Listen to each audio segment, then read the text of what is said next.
Hey, how about you, everybody? Welcome to the Monday edition of Inside the 20 with myself and Keith Niebuhr. We will do our absolute best to get the most recruiting intel to you inside the 20-minute mark. Today, we've got a special guest, Keith. Yeah, we have a lot of them lately, but We have? Yeah, some of them behind the scenes people who can really peel back that curtain and give us real insight into what's going on within the Auburn program. We think that's important to the listeners. I think they provide some of the best insight Oh, of what really goes on behind the recruiting scene. We're going to get to just a minute. Real quick, guys, I know you were looking for a new or used car. Look no further than Caleb Schofield, 334-531-0996. Caleb Schofield there with Mike Patton Auto in LaGrange, Georgia. New or used cars, he can do it all. Good Auburn man, give him a call, 334-531-0996. Keith, let's bring in our special guest today. All righty. Miss Kennedy Harvey. Hi, guys. How are we doing? Doing well, Kennedy. Thanks so much for joining us. Kennedy, as most of you know, is Assistant Athletic Director and Director of Recruiting Ops for Hugh Freeze at Auburn University. One of the first hires Hugh made coming to Auburn. Kennedy, how has the transition been for you? It has been full force. Obviously, we got here and there was a lot to do and very little time to get it done. So we were just rolling through it. It's been amazing, though. I feel like the energy, obviously I wasn't here before, but I feel like I have sensed this energy shift where everyone around in the community is just excited for something new. They're eager for us to see what we're going to be doing with this program and see what we're able to accomplish and get Auburn back to what it was. And so I think that we had a really great run with our December recruiting class, and I felt really confident about it, but we definitely haven't slowed down. We know that we are not nearly at the place that we need to be yet, and so we're just going to keep our head down, keep grinding, and make sure that we get that back to Auburn football that everyone is wanting. Kennedy, you originally from Ontario, Canada, born and raised there, I believe? Yes, sir. And then talk to us through after graduation of high school, how you got to where you are right now. So my dad was a head football coach in my hometown, and I always joke that I'm like the little girl from Remember the Titans, Cheryl Yost, because I loved my dad and I loved being on the football field. And if you were looking for me, that's where you would find me. I was always there with him watching practice. We would get out of school early to go and see all the games. Like, I just fell in love with the game of football really early on. So after high school, I went to Carleton University for my first 2 years of my undergrad, which is in Canada. And I honestly had nothing to do with sports, but I knew that something that was comfortable to me, something that felt safe, was being around the football program. And so I would just go and hang out and watch practice because I missed it. And they didn't, it's different in Canada. We had, open practices. You could kind of just waltz on if you wanted to. But the head coach came up to me and said, like, what are you doing here? And I was like, and it was in the most like kind way, but just like, why are you always around? And I said, I just love football and I miss it and I want to be a part of it. And so he invited me in. He let me watch film with him. Really? And there was so many opportunities that came from that. I ended up coaching their Junior Ravens football program. They were just an amazing group of people, the players, the coaches, just in seeing my potential before I think I even saw it. And then they said, if you're serious about this, you should really consider moving to the States. And I think it was like 3 months later, I was in Texas, in Fort Worth, Texas, finishing out my degree at TCU and working with their football program. Why TCU? Everyone asks me that, and I wish I had a better story, but I don't know. I have no idea. It was just late one night. I wanted to go somewhere that had great academics, great athletic programs all around. Their basketball team was very successful at the time. Baseball was doing really well. And so I didn't know what I would be getting into, but I knew I wanted to be around the sport environment. And so I just wanted something that would give me the best opportunity to succeed. And then obviously having Dallas right there were so many opportunities, whether it be with the Mavericks, the Stars, the Cowboys, obviously. There was just a lot of opportunity there in the sports realm. So you're at TCU, and before you graduate, you do an internship with the Carolina Panthers, if I'm not mistaken? Yes. Our director of sports information there, he was the one who actually gave me my first opportunity, Mark Cohen. He had a connection with the Panthers, and I was able to go out there and work with them for training camp. It was back when the coaches still wanted like newspapers on their desk in the morning. And so we would like wake up at 4 and go to the grocery store and pick up the pile of newspapers and bring it back. And then we would be doing snack checks at 11 o'clock at night. So it was a very full day. There was no, your work ethic had to be there or you weren't going to succeed. But it was such an amazing opportunity. Everyone felt like family there, and you spend so much time together through that you really do come to know each other and grow pretty close. So it was an amazing opportunity. Graduate from TCU with your undergrad, go to University of San Francisco for sports management. Yes, their master's program is so unique in that you only go to school one night a week. It's designed from 6 to 9 p.m. on Tuesday nights. And because they understand that there's no real education for football, I mean, the best experience is going to be firsthand experience and getting out there in the field. And you can't do that if you're in school full time. So their program allowed us and encouraged us to work full time in the sports field. So I ended up getting an opportunity with USC and was working in their football operations department with Sam Curtis, who now kind of leads the football side of things at Teamworks. He's one of the most amazing mentors I've had. And then also I got to work on game days with the Chargers. And so that was another unique experience that I kind of had. I was just, obviously being from Canada, my visa is limited. And so I was grasping at any opportunity I could just to see, I had a time frame on what I needed to figure out, what I wanted to do, where I wanted to be, who I wanted to be around. And so I was just grasping every opportunity I possibly could to expand my knowledge of the industry. Okay. And then how do you end up at Liberty? So actually, COVID hit. I was transitioning out of USC to another job, and COVID happened. I had flown back home to Canada, and the border ended up closing the day after I got home, and then there was a hiring freeze. And so the team that was hiring me, it was put on hold. It was definitely a God thing. And I was sitting at home and really had to learn who I was without football, because my identity has always been football. Whether I was a coach's daughter, whether, I was working for a team, it's always been football for me. And so that was a year of growth, and I was still in it. I was still finishing up my master's program online. And then randomly one day I get a call from Coach Freeze, and he said, "Do you want to interview for a job?" I was like, I do, but like, how'd you get my number? Who connected us? And to this day, I actually don't know who connected us. I have a sneaky suspicion of who it was. A coach that I've worked with in the past, who is an incredible man, and they are very close. But so I interviewed for the job, and I think it happened within 48 hours that I ended up getting the assistant director of on-campus recruiting job. And within 2 weeks, it was, get a visa and get out there, and we started rolling, and I haven't looked back since. I absolutely love working for Coach Freeze. I think he's an incredible man. He cares so much about his staff. A lot of people in this industry will preach family, but you don't see that necessarily on the day-to-day, and understandable. It's a cutthroat industry, and you have to grind, you have to work really hard, but he does all these little intentional things that just allow our family to have access to us, whether it be, having open practices that they're allowed to come whenever they want, or you'll see kids running around the office all the time. And being from Canada, obviously my family's back there. They're the most incredible support system, but I need people here that can be my support system. And so football is the family that you get to choose. And I definitely experienced that with his staff. So moved up to director of football recruiting ops, I believe, there at Liberty in 2022. Yes, sir. So you come to Auburn. What do you know about Auburn when you're just now getting here? Yes. So, I had known about some of the traditions. My dad, obviously, we grew up watching college football, a lot of college football, every single Saturday on the couch. And so I've always known, when you think of the teams that are the powerhouses, I've always known Auburn to be that. But then the past couple of seasons, it hasn't been that. There has been rumors, I think with Coach Freeze, there had been rumors honestly, both years that I was there, that he was going to potentially be heading this direction eventually. So we did a lot of research into where we would be living, where, the hypotheticals, Sure. Seeing where your future goes. Because when it does come, you have to make a decision so quick. Coach called me at that Monday. He called me at 4 p.m. He said, "Do you want to come to Auburn?" I said, "Yes, sir, I do." And he said, "Okay, the jet leaves at 6 p.m. Get on it." I was like, "Sure, let me just... yeah, I'll be there." And didn't have any idea what we were doing. Didn't know exactly what we were walking into, which was an interesting field to kind of navigate once we got there. But it really does happen so fast, and you just have to hit the ground running. Kennedy, when you got to Auburn, what were 2 or 3 of the biggest challenges just for you personally?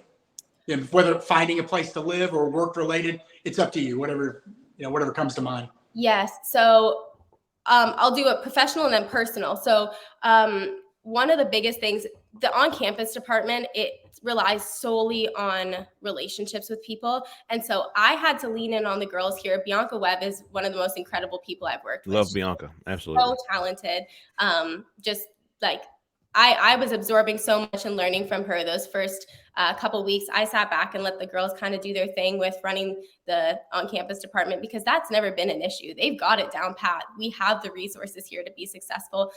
So it was really just getting to know people. At the same time, from more of like the behind the scenes role, we're interviewing every single person on staff and figuring out, who are you? What do you do? We weren't just going to walk in and clean house. We wanted to know these people and actually give them a chance to, prove themselves to us. And so I was definitely a little more behind the scenes doing that sort of side of things.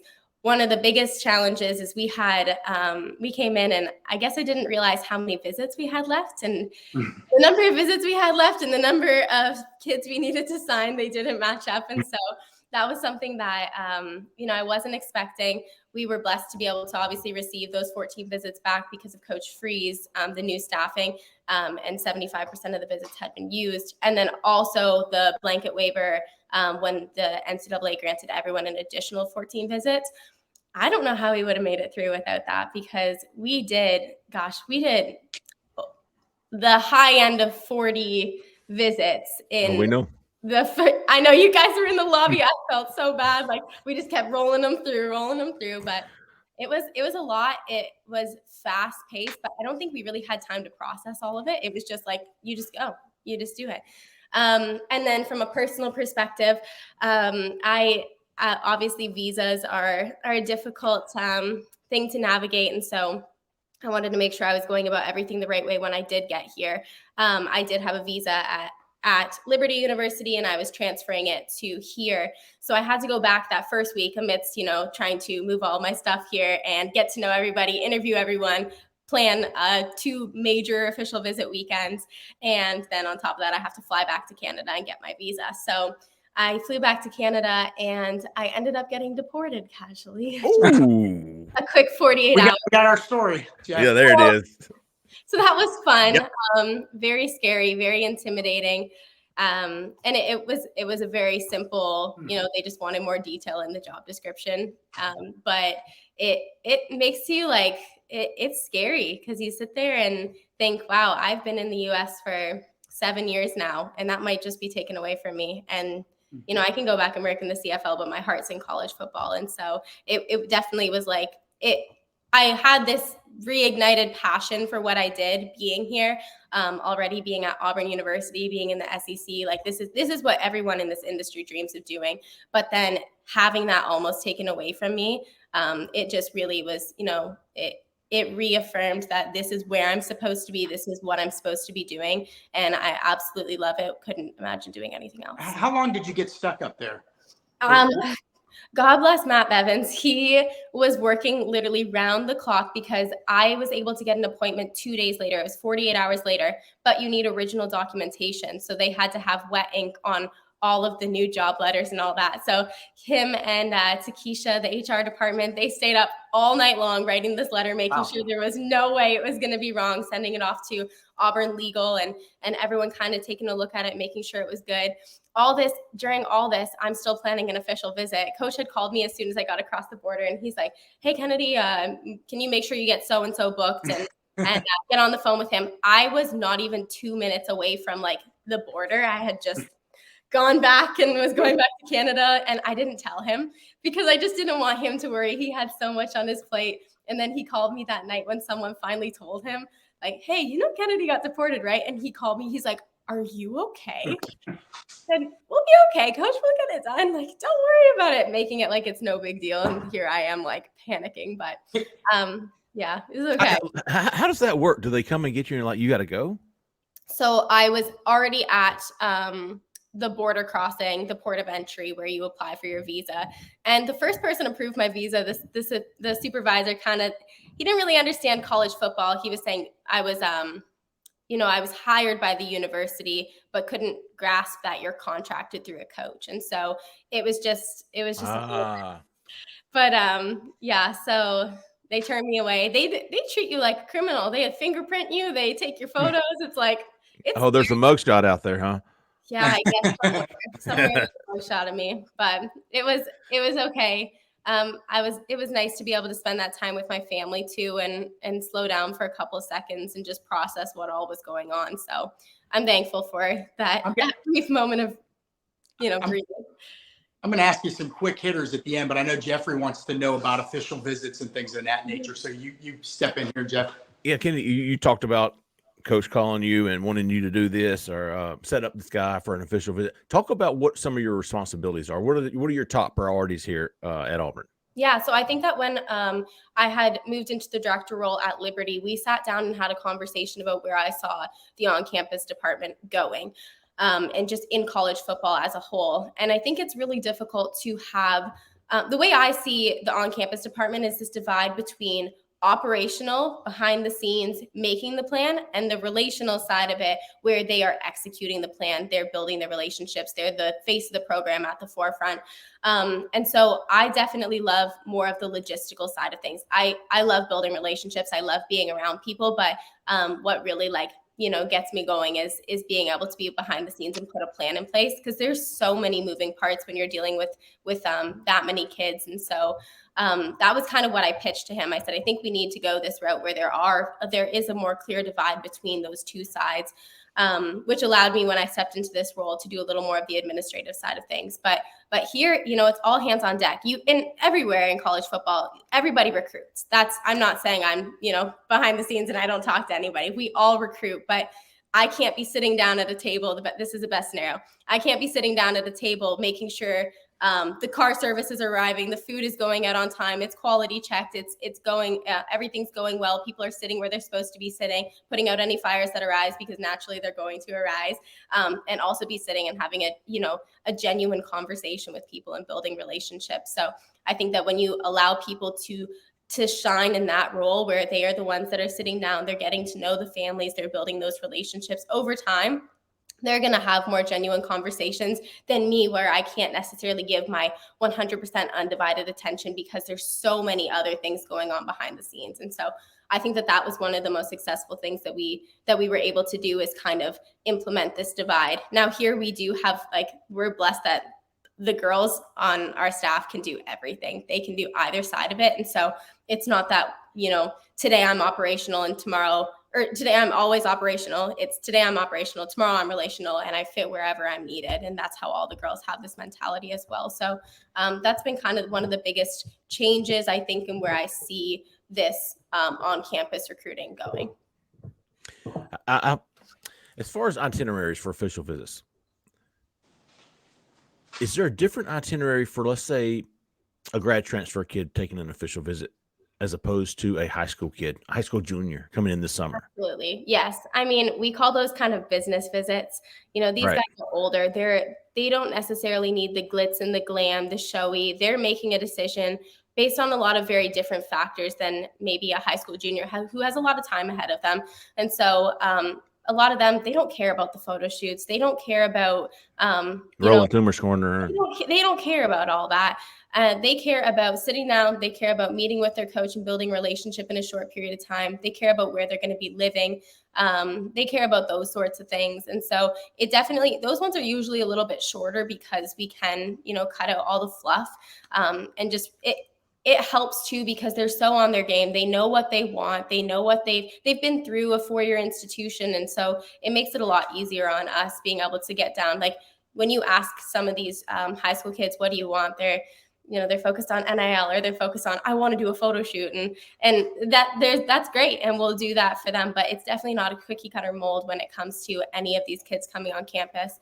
There's going to be some that academics are like the most important thing to them. There's going to be some that say, I'm an athlete student and I don't care about walking into that academic building. So, that's where the relational side of things comes in. You have to build relationships, especially with the portal. you have to build relationships fast, and you have to get to know what's important to people. And you have one shot to kind of knock it out of the park when they get here. And usually it's like, okay, we found out about you 24 hours ago and now we're bringing you in. So it's fast paced, and we want to make sure that it's tailored to them. It's not a one size fits all approach.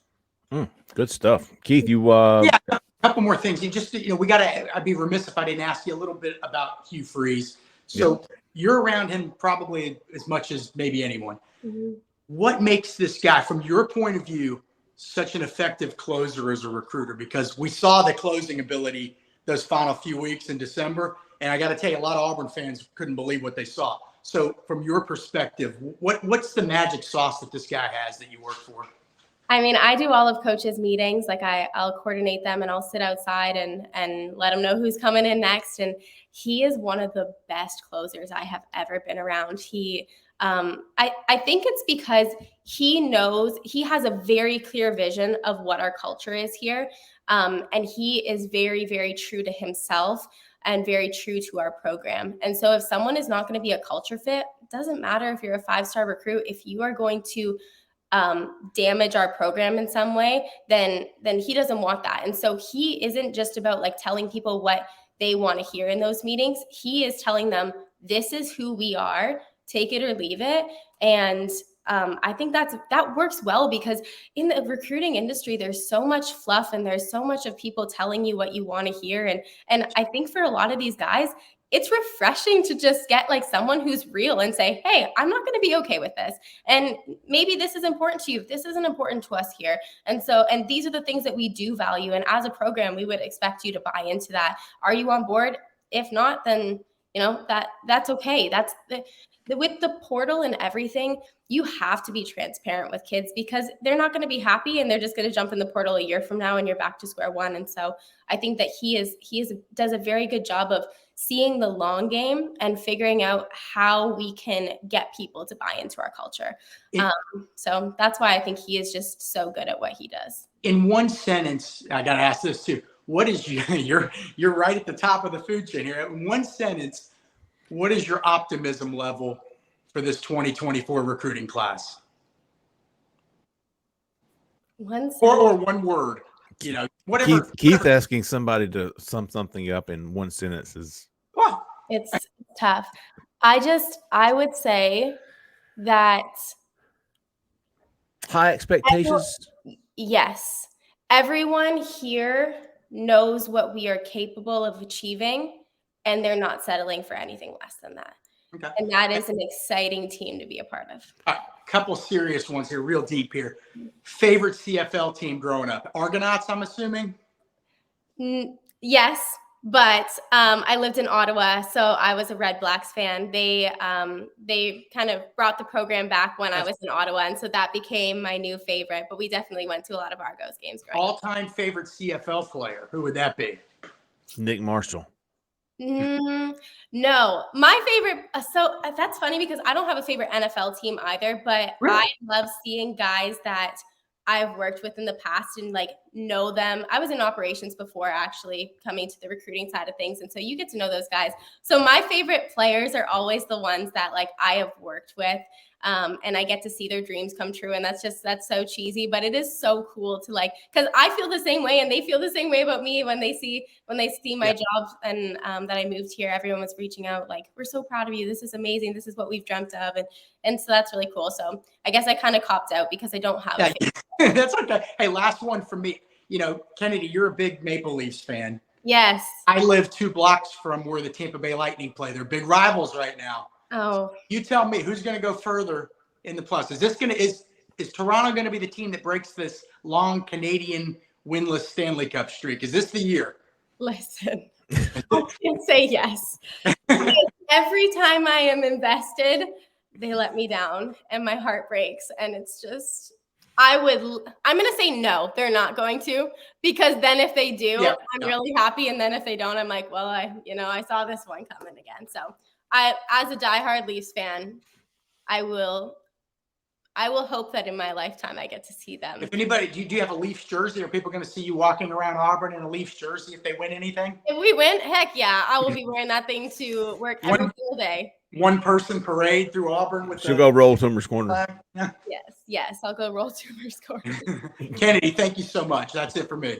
Thanks, Kennedy. We really appreciate you joining us, folks. I know you enjoyed it. Thanks, Kennedy. We really appreciate it. Yes, take care, guys.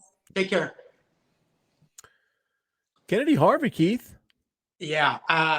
Sharp, man. Right. She's sharp. Talking, I'm thinking, Jeff and I can't remember something that happened 5 minutes ago, and she's multitasking 100 things, and she answers one question in 4 minutes, where you and I would say, okay, what was the second part of the question? Right. Just rolled right into that like it was nothing. And you know, if I had one more question, it would have been, if you couldn't multitask the way you clearly do just speaking with us, could you even do this job? Because she has so many things on her plate. And to be able to multitask and juggle all this stuff is really remarkable. When you see that, she's obviously much sharper than you and I probably put together, if we're being totally honest. Absolutely, man. I really enjoyed that. Yeah. And love what they're doing. We've talked to AK now. We've talked to Kennedy. Ellie had excuse me, Natasha, Bianca, all those girls on Kendall. Yeah. It's a very impressive recruiting department. Yeah. We appreciate younger people that are like on ships north, you know what I mean? Like just headed up, catching the best. Yeah. Well, good stuff, Keith. We certainly appreciate Kennedy joining us. Fantastic insight. We'll be keeping track of this recruiting class. Hugh Freeze says it's the most important. 2024 recruiting class will be the most important of his at Auburn. We'll be tracking it all at Auburn Live on through. We appreciate everybody listening. We appreciate everybody watching. For Keith, for Zach in the back, I'm Jeffrey Lee. Man, y'all stay out of that left lane. See ya.